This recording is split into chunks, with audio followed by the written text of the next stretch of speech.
So this is the recording of the English long-term assignment that we had.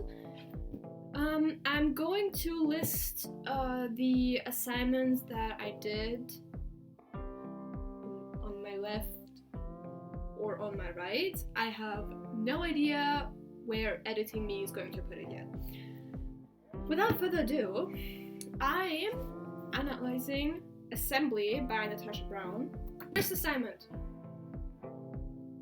Why is this book even called Assembly, right? Like, if you're coming into a bookstore, sometimes the titles are so interesting. Like, I don't know. I don't read books. But when you walk into a library, every book has like a very interesting title, right? And it's always some either very realistic picture that's basically drawn, like photographed, but it's drawn, you get my point, or it's just like a rose. I don't know, right? My point is, when you look at this cover, it's very interesting, right? Like, it's just assembly and then like an inverted picture of a house, right? So it really catches your eye at first because you think, why is this picture inverted? Like, who did this? Like, why this stupid choice? And then you look at the title and you're like, Assembly? Like, why the fuck is this book called Assembly? And then you read the book, and then after your first read, you're like, I still don't get why it's called Assembly. So I want to interpret it now. Let's break it down first, right? You want to have the context before you even analyze anything, really. So you've got this main character, right? She's a black woman, born and raised in Britain, specifically England, navigating this corporate world. She comes from a lower middle class family. At the end of the book, she has reached high middle class step, right? And she's navigating this corporate world. She is surrounded by white people, by people who don't understand her, and if they understand her struggles, usually they're doing this just to get like inclusivity, diversity points, or because they only understand like one aspect of it, right? The world is like about conforming, basically fitting in, and the word assembly usually makes you think of pieces coming together, right? Here's the kicker. It's not just about thinking, it's assimilate, and assembly theme is throughout the whole book. It's really subconscious, like you don't really notice it until it is said right into your face, right? Or on your second read, then you notice like the foreshadowing, the oh shit, they want her to assimilate, they want her to be something she is not, right? Agnes is grappling with this constant push to merge into this societal mold that is not built for her, right? She has to blend in while also standing out. She has to be conforming while also being unique. She has to mold, basically blend in and become part of this larger societal assembly where certain narratives are expected. And Natasha Brown isn't just throwing this title out there randomly. It's a nod to this character's struggle, her battle against this comfortability, against losing her own voice in the assembly line of societal expectations. It's very realistic. The book is set in the real world. We do not know in which year this is, but it could be very much this year or last year, or it can be 2017. It really doesn't matter. It's a book that is always a good read because because we live under capitalism, and this book is basically a commentary on that, of how capitalism prefers certain people more to others. For example, managers are more likely to hire white people rather than black people, which is kind of touched upon in this book. I mean, it's very shortly talked about, but this book focuses much more on the main character, and I will talk about her later. I want to focus on this. Right. It's right on page 9, right? It's almost the start of the book. I mean, before that, there is also some text beforehand, but it's really just an intro to the headspace. It's not really serving the narrative. I mean, it's important to the themes of the story, of course, but it's not like the part of the story that I am going to focus on. This is like the memories flashing in, etc. Right? To focus on this. Early on in the book, she says, it's a story, there are challenges, there's hard work, pulling up laces, rolling up shirt sleeves, and forcing yourself up, overcoming, transcending, etc. You've heard it before, it's not my life, and it's illuminated 2 meters tall behind me, and I'm speaking it into the soft, malleable faces tilted forwards on uniform shoulders. I recite my old lines like new secrets. Already, there's this thought like, okay, what's her deal? Why is she talking about this? How does this serve the narrative, right? What does it mean for this title, right? Why is it important? And then several pages later of the story, she says, I'd rather say something else, something better, but of course, without the legitimacy of a flashy title of a blue chip company, I wouldn't have a platform to say it all. Okay.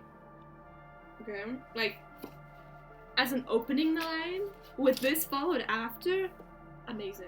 I'm already a big fan of that.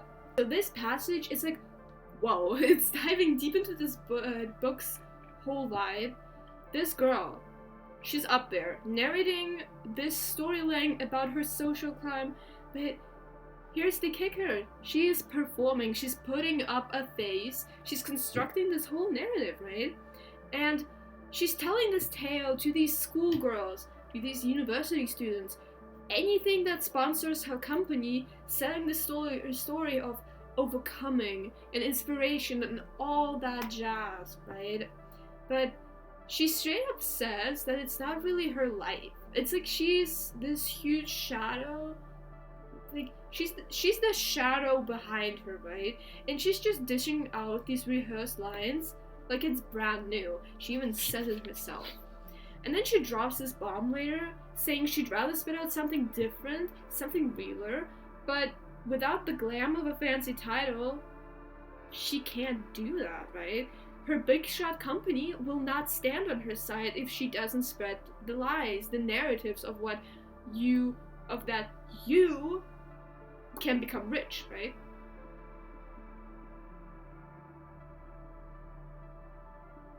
Can you stop? Right? And what is she supposed to do? Like, she wants to spread the truth, right? She wants to tell people, hey, this is not really like this. This is not real life. What I'm saying is bullshit, right? She just wants to say that, but she can't because she will get fired. She'll lose her job, in the worst case scenario. And you know what's wild? This whole thing ties into the book. She's speaking for her employer, a bank, pushing financial careers to these kids, but she's not sure it's legit, right? Like, as readers, we are doubting if she's keeping it real or just companies. This is where the skepticism kicks in. Not just for the talk, not just for the book even, but for the whole package deal. We're talking about expectations here, right? Like, are we getting the character's truth or just a marketable product? So this makes me question, like, is the whole book her glamorizing it, making it simpler, simplifying her feelings, or is it real? Is it really her thoughts, or is it her putting her thoughts down and making it marketable? Basically marketing her suffering. And then it hits you, right? The book, it's playing this game of what sells and what's publishable. So it's not just like in the universe of this book, speaking about how it's hard to survive in the corporate world, but it's also the book showing what's publishable, what's marketable in the book industry, right?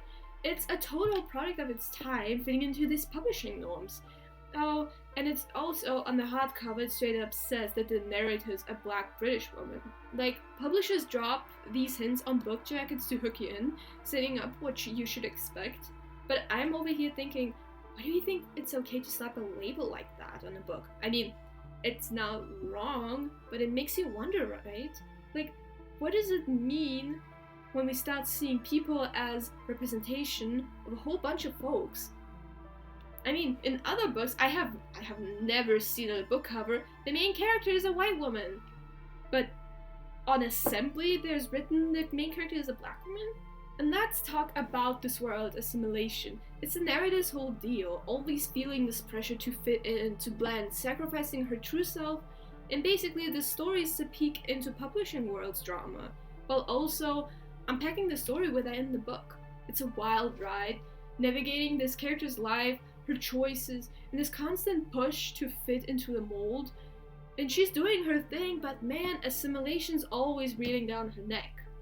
So in short, I think the book is called Assembly because, like, it's what the book is genuinely about. It's about the struggles of people of color to fit into to fit in general.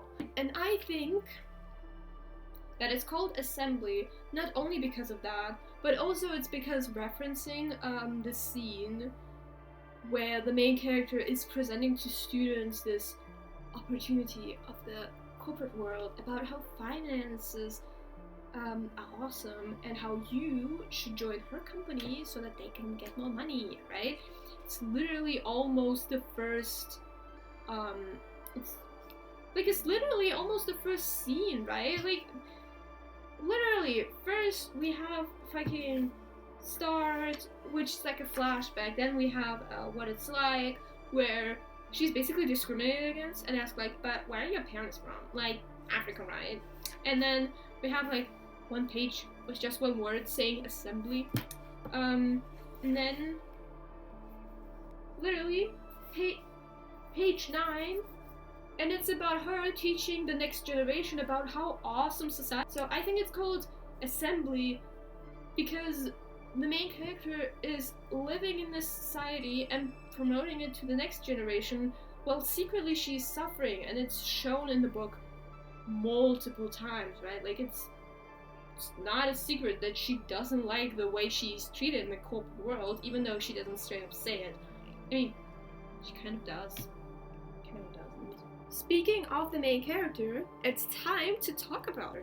She's a young black British woman who navigates the world of complexities of the corporate world while confronting systematic racism and societal expectations. So we've got this complex figure already, right? Like I didn't even talk about her a lot, but you already know that she's struggling. Like I talked about what the book is about, why it's called an assembly, and already I mentioned her in a struggle. I didn't even say much about her hobbies or whatever, but we already know a main core of her character, which is awesome. Like it's very hard to do in a book. She's grappling with identity, straddling this blurry line between cultures, and the way she talks about her heritage, man, it's a constant tug of war, you know? She's like, hey, I'm from here, I live here, but man, do I really belong here? It's this struggle with identity and belonging that's so interesting about her. Like, for example, on page 5 she says, no, but originally, like your parents, where are they from? Africa, right? Like, it's the start of the book, right? It's the start of the book, and it's not her saying it, of course, but it's implied that it's someone in her life, some random weirdo who asked her this, because black people in general, when, especially in a white-dominated society, like, if you're not black and you see a black person on the street, you're going to assume they're not from here, that they moved from another country here. And in this book, it's really highlighted because she's facing systematic racism, right? She was born in Britain, she was raised here, but yet she is still discriminated against just because of her skin color. And then I want to focus on page 50, which supports my argument. Born here, parents born here, always lived here, still never from here. Their culture becomes parody on my body. It's heavily implied that she's part of the Windrush generation. The text on page 15 and 53 are obvious indicators of that. Her whole struggle with "I'm British yet I don't belong" is a common identity crisis within people in Windrush generation. First of all, we have, I knew that we, the children who remained, would do so with weakened bonds. No common country or culture linked us other than British. It was survival. Only in the sense that a meme survives. Generational persistence without meaning or memory. And then on page 53, she says, The small envelope in government brown in a pile of white. I open it and find my unsmiling face twice amongst the pages. Name, date of birth, citizenship.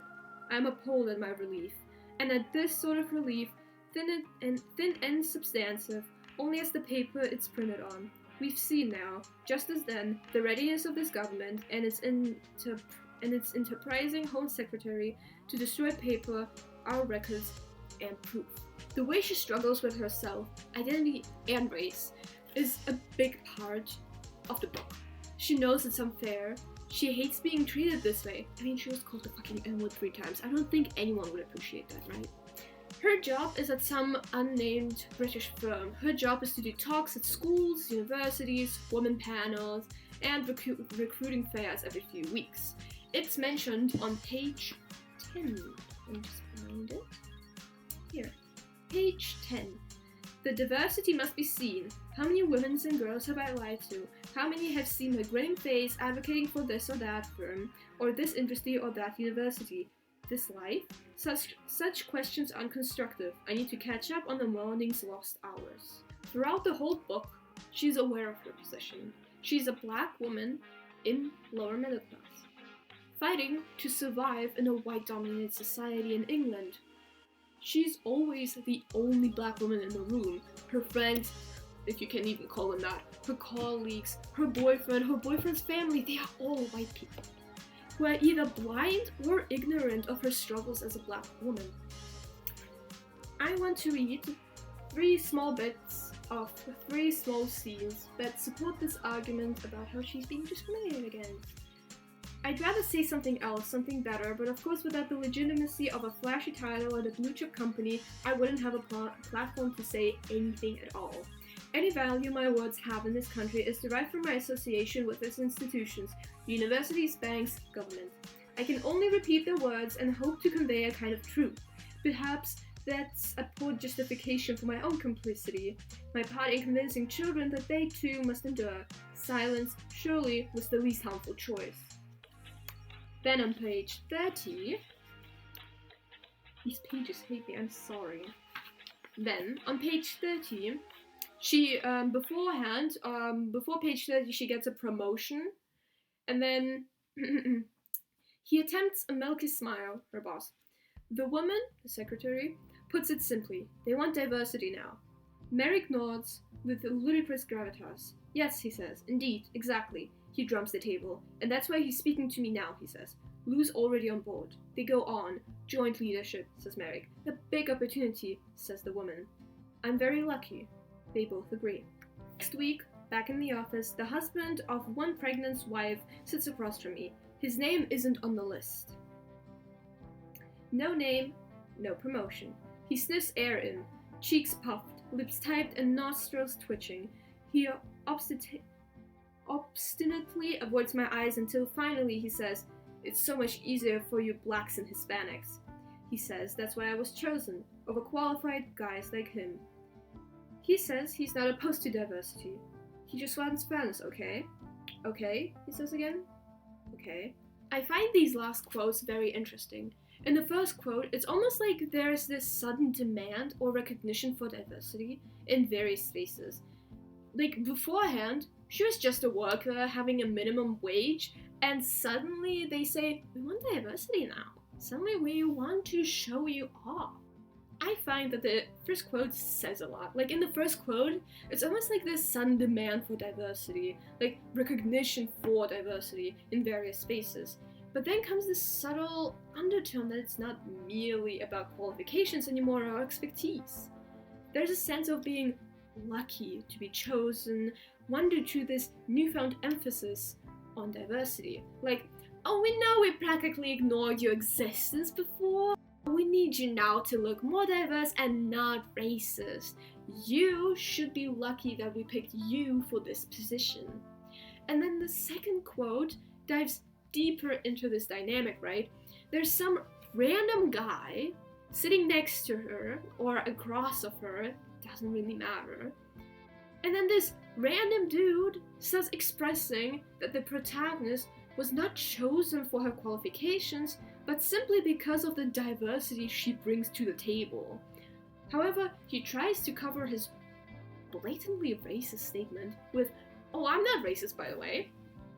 It sucks you were chosen over me of this position because you're black, but I'm not racist." Like, be for real. I think these quotes capture this dance between societal drive for diversity and complex reactions it elicits, revealing the protagonist's experience of both having the benefits and being the target of this evolving landscape of opportunity and fairness. Because she's getting her promotion, she's getting that back. Like, okay, get the money, girl. Okay, you deserve it, right? She's getting a promotion, but she only gets it because suddenly there's a demand for diversity. And even then, she's considered the good kind of diversity because she low-key doesn't have any culture. Like, we never find out where exactly her parents are from, because it's said in the book that she is born and raised in Britain, and her parents are too. So it's never stated where her grandparents are from or where her heritage is from. So she's just a British woman that just so happens to have black skin. Now, let's move on to another very important part of her character, her imposter syndrome. It's throughout the whole book. She's in this world where diversity is suddenly this hard thing, and she's like, hold on, am I here because I'm good? Or is it just to check another box? Like, she's living this dual life. There's like the self that she shows and presents to other people, and there's the selves, and then there's the self that she's protecting, right? The self that is her true self. She's like almost keeping her true feelings at arm's length to shield herself. And it's really highlighted in 2 scenes. So, first of all, on page 41, she says, "I feel, of course I do, I have emotions, but I try to consider events as if they're happening to someone else, some other entity. There's the thinking, rationalizing I, me, and the doing, the experiencing her. I look at her kindly from a distance. To protect myself, I detach." And then on page 79, she says, it's basically the same message. She says, "Because they watch us. They are taught how to from school. They are taught to view our bodies selves as objects." In this part, she is talking specifically about how desensitized students are to seeing the period of time where Britain had owned slaves, about how it's so often shown in the classroom that it just gets like unimportant because black people are just shown as objects, and then people start projecting this onto real life. She also sees everything as a trade, even in her own relationships, which I'll get to in a minute. On page 67, she says, "Everything is a trade. Lou slides onto my screen. The PA is offline. His email says we need Monday morning flights to New York. Merrick wants us at the America's onsite. I close my eyes, exhale at the implication. I want to tell him no. Tell him to get his own fucking ticket. The screen's rectangular echo remains, luminous against my eyelids. Now isn't the time to be difficult. I know, and I'll have to book my own ticket anyway." Inhale.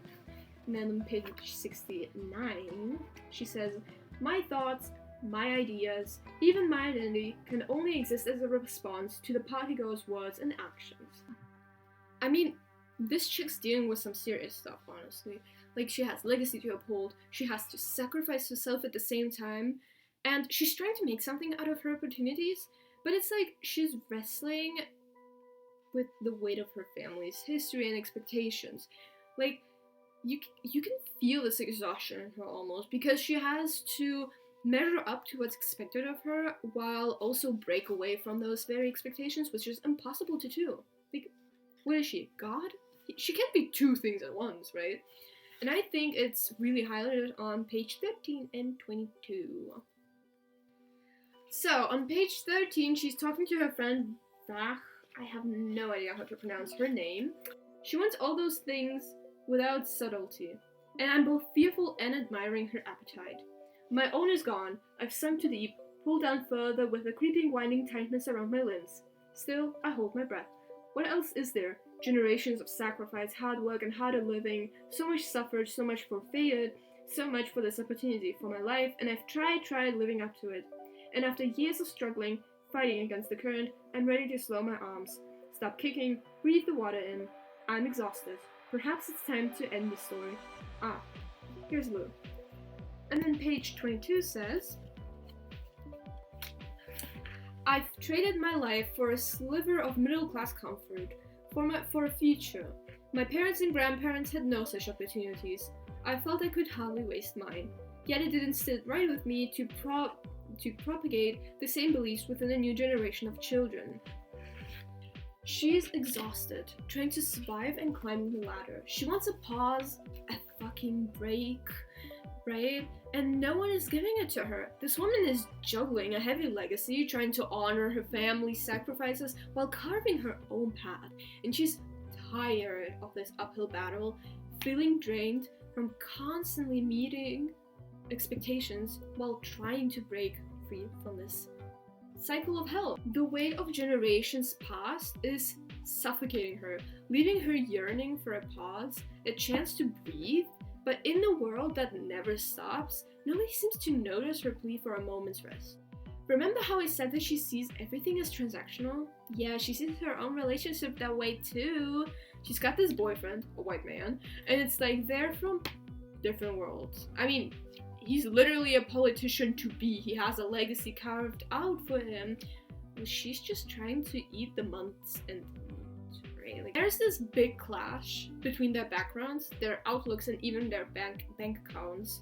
Like, there's also this weird dependency she has on him, almost like seeking validation through their connection. It's like she's constantly evaluating this relationship, knowing it just might be a small part of her life stories. Like on page 12, can you see that I have read the book? I actually love it so much. It's the only book that has ever interested me. So, first off, we have on page 12, she says, I bought the top floor of a Georgian conversion in an upcoming area. And then on page 93, she talks about her flat again. She says, oh my god. Well, she didn't buy a flat, she bought the whole top floor, which, okay, stop being rich. Page 93, she says, I didn't show him the flat right away. I've been reluctant to share this part of me that, while external, felt so personal. What strikes me the most is how she talks about herself, like almost detached, observing herself from a distance, which she's protecting herself from this judgment from the world, right? This flat here represents her, and she doesn't describe it a lot, nor does it come up often in the narrative. It literally comes up like 2 times. And I think it really shows off how she doesn't want anyone to know the real her, right? What I mean by that is, on the outside, she's a businesswoman, smiling while she's telling kids how brilliant Britain is, and how Britain isn't racist anymore, how the fucking floor is made out of gold. She's basically lying to them, right? And she acknowledges it too. And it's like, this floor, this flat, top floor, whatever she's living in, really represents how she sees herself. For example, the outside of the flat is nice, right? She always picks up calls, she always helps everyone, and stays professional and nice. And a nice look apartment on the inside. Clean windows, perfect balcony, like pretty too, nice look from the outside. Yet when you enter this apartment, it represents how she hides her true self to be more likable, nicer, something that tells people, I am the good kind of diversity that you want to represent. Yet, when you enter this apartment, it's anything but perfect, right? Her apartment represents how she hides her true self to be more likable, nicer, and this is very well represented on the pages 24 and 25. On page 24, she and her boyfriend's family, along with her boyfriend, are at some restaurant talking. This is like their first meet. Like, he introduced her to them, basically, right? And then she talks about how her father talks to her. A distant intimacy, sincere but lacking permanence or consequence beyond a particular interaction. He asked me variants of the same questions each time, with the same indulging interest as he extended to the restaurant staff. The mother's ambivalence was more traditional. And then she adds on, there was an uncertainty beneath the mother's hostility that I almost identified with. So here's a character, right? She is feeling like she's part of the family, but there's this weird sense of distance. Let's see, right? Like she's in the mix but not fully connected. The intimacy that she experiences is transactional. Like it's surface level, right? And it lacks anything deep. It's just small talk. There's no talk after that, right? The mother doesn't talk much. She's more of a reflection of a main character about what she could be if she stays in the family, or might have been if she was white / accepted by the family. This isn't the only time this happened too. Her boyfriend's family always pushes her to the side or tells her to leave. Like, of course, they don't say, get out of here, get out of my white household, right? But they imply it heavily. They wrap it like in a pretty bow and say, oh hey, go outside and never come back, please. I have a few scenes that support my argument. For example, on page 67, the main character says, his acceptance of me encourages theirs. His presence vouches for mine, assures them that I'm the right sort of diversity. In turn, I offer him a certain liberal credibility, negate some of his old money politician baggage, assure his position left of center. And then she says, I turn my phone to silent. Perhaps he doesn't recognize the pragmatism of our coupling as I do, or Rachmat, as his father surely must, but it's there. In his imagined autobiography, this relationship will ultimately reduce to a sentence, maybe two, thin evidence of his open-mindedness, his knack for cultural bridge building. Everything is a trade. And then on page 93, she says, and he is an individual, and I am an individual, and neither of us were there. We're responsible for their actions of our historical selves? Yes. Yet he lives off the capital returns, while I work to pay off the interest? Yes. But here I am now, walking through the fruits of it, land he owns, history he cherishes. The familiar grounding, soil, bricks, and trees stretching meters high. The sense of belonging, of safety, of being home. He has that here. Always to return to? Yes. Sleeping this morning, did he look renewed? Yes. Yes, of course. He's home. She's aware of how others see her, almost like she's performing a role rather than being herself. It's like she's struggling to define who she really is. A world that's constantly defying her. Now, let's get into this. Our main character feels like she's the token diversity in her partner's life. Like, she provides this sort of validation, you know? And on the flip side, she's also seeing this relationship as pragmatic, like a bridge building thing. While her partner might not be on the same page, there's a real mismatch of how the main character sees the relationship versus how his old money dad might see it. The main character recognizes that this relationship is basically she gives him something, he gives her something, and that it's not a relationship, it's just a business transaction at this point. I want to touch on the economic disparities and notions of home. The two are very different economically within their relationship. The main character works while their partner benefits from his old money wealth. It's bittersweet how she talks about it, calling it his home, and how he feels at home with these people who don't even see her as a person anymore. Like, they don't see her as a person worth knowing because they all agree that she is just a phase. Anne knows that she will never see eye to eye with her boyfriend, no matter what her boyfriend will tell her. Now, I'm going to read out loud my review about the book. Personally, I find that Assembly by Natasha Brown is thought-provoking, introspective, and an exploration of identity, societal expectations, and intricate dance between assimilation and authenticity. It's not just a book, it's a mirror reflection to complexities of our world. It's set in today's day, so I find it very realistic.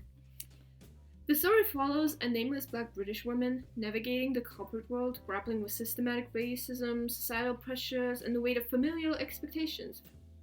She is a character that is deeply conflicted by her identity, straddling the lines between culture while feeling the weight of her heritage. At the heart of the narrative lies the protagonist's struggle with assimilation, a constant battle against conforming to societal norms while trying to preserve her true self. Brown masterfully waves a tale of a woman torn between the expectations imposed on her and her desire for individuality. The book delves into themes of identity crisis, imposter syndrome, and the complexities of relationships, right? It's a raw and honest portrayal of a character constantly evaluating her place in a world that often sees her as a representative rather than an individual.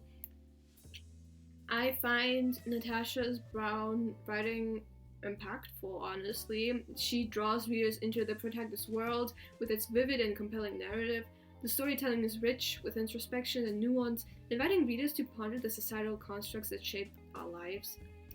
I want to touch upon that a little bit. I think that her writing is very interesting.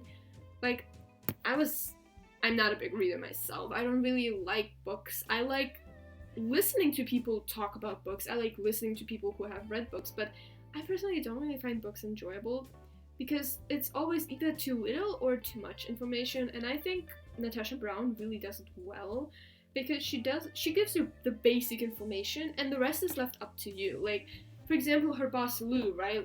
What do we get to know about him? He's like an important character in this book, but we don't really know a lot about him. We know he's her boss. We know he grew up dirt. We know he grew up dirt poor. We know he understands her, and that's it. That's pretty much it. That's all we know. But even from all this information, we can still know what kind of person he represents. He represents the person that is like, oh yeah, I understand your struggle while not understanding. Right? Like, she's a black woman from lower middle class. That's basically saying she's poor. She is black. And she's a woman. The whole system hates her from all sides. She doesn't get a break, right? Because people keep taking advantage of her. And here her boss is saying, I grew up dirt poor. I know what it's like. Like, okay, you're still a white man. You are still privileged. You're a man and you're white. Just because you're poor, it doesn't say, like, just because you're poor doesn't mean you understand her struggles. Like, okay, you understand one of her struggles, but it doesn't mean you understand all her struggles, right?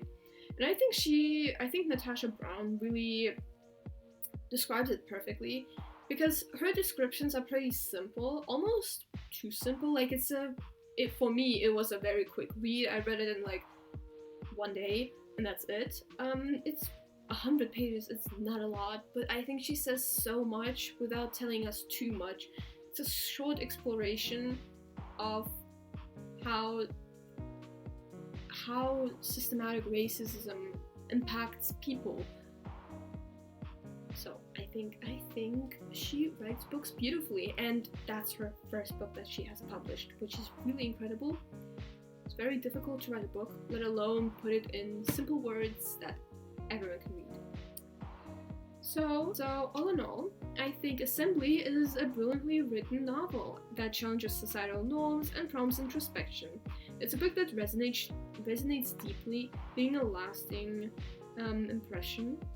I would highly recommend it to readers seeking a poignant exploration of identity, societal expectations, and the intricate complexities of navigating a world that often demands conformity over authenticity.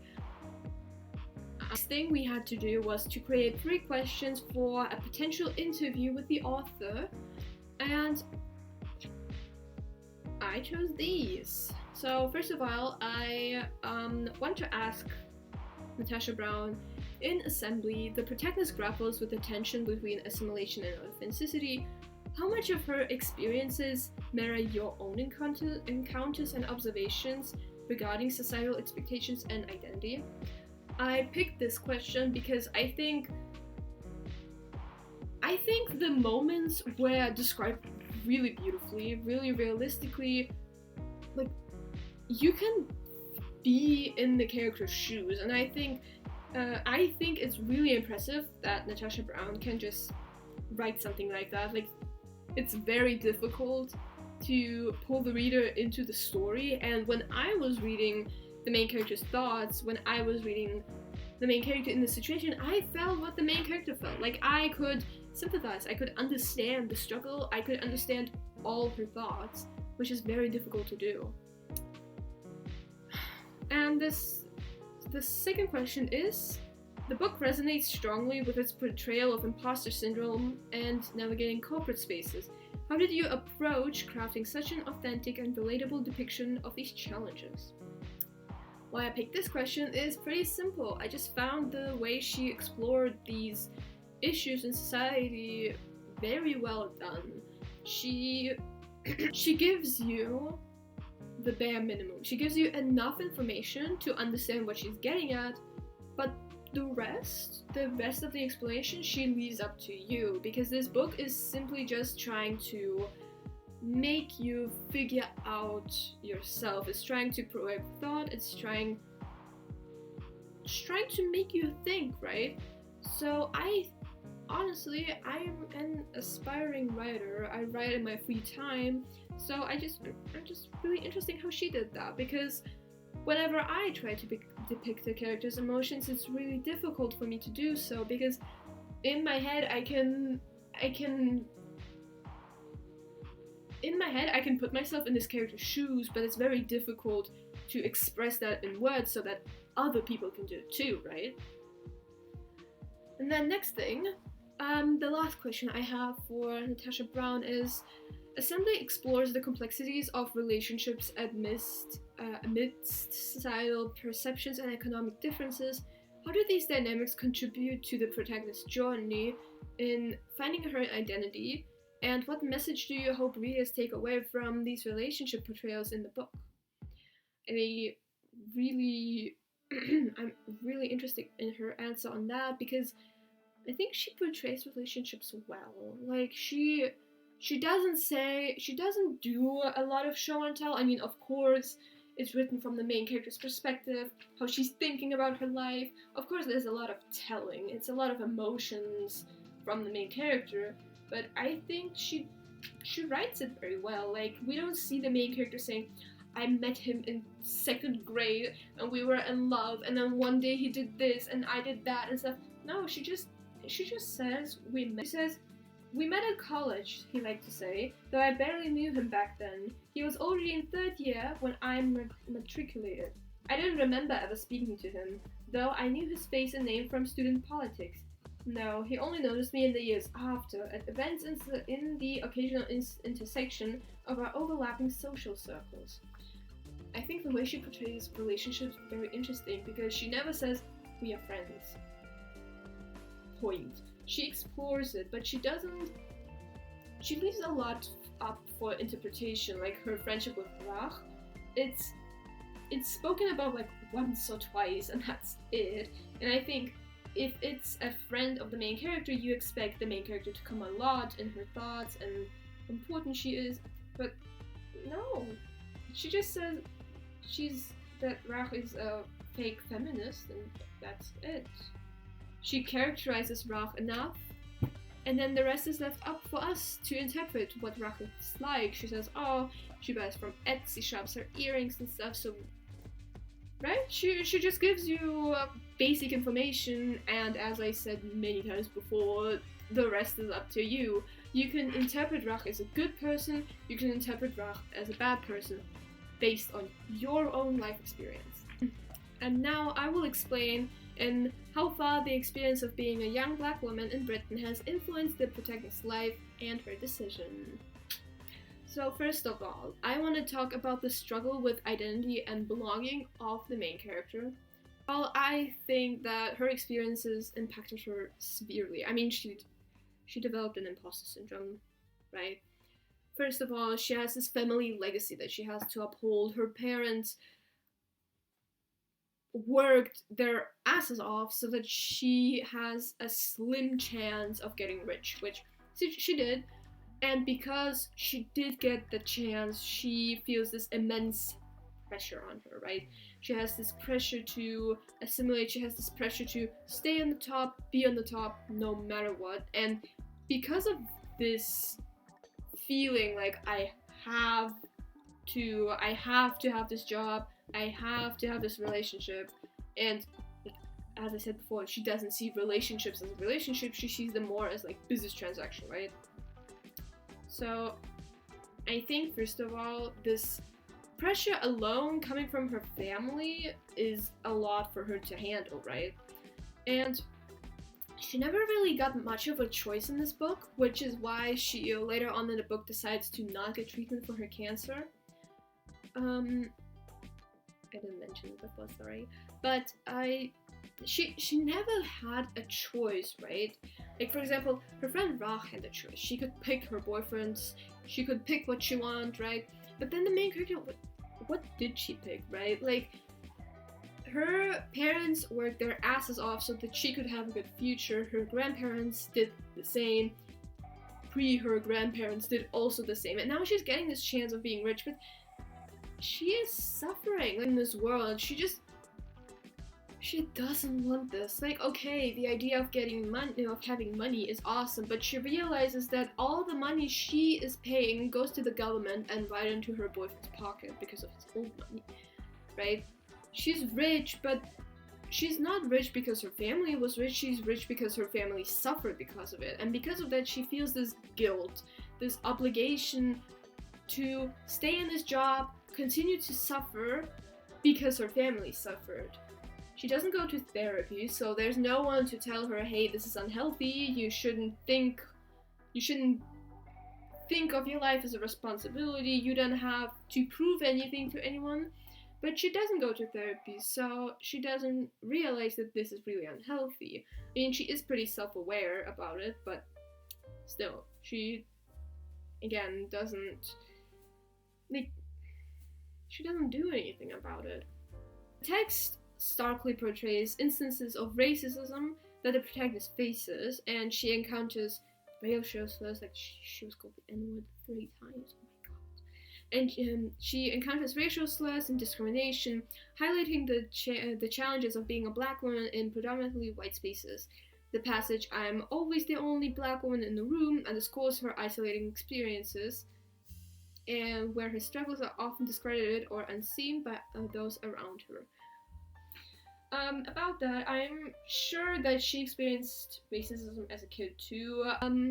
Not only because this society is white, but because this story starts out with, but where are your parents really from?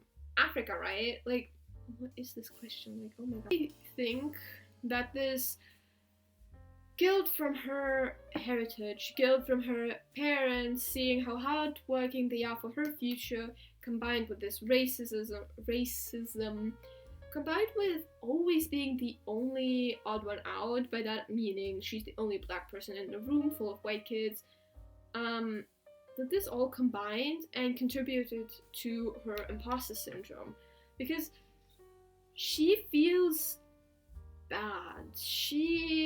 Throughout the book, she doesn't really say anything good about herself. She says facts, she says what she does for her job, but she never really says what part of the job she likes. She only talks about what she doesn't like. She talks about her position in every situation, but she never says when she likes herself. She doesn't really ever say, oh, I'm pretty, or she doesn't say, I look beautiful. She never really looks in the mirror and says, I am pretty, right?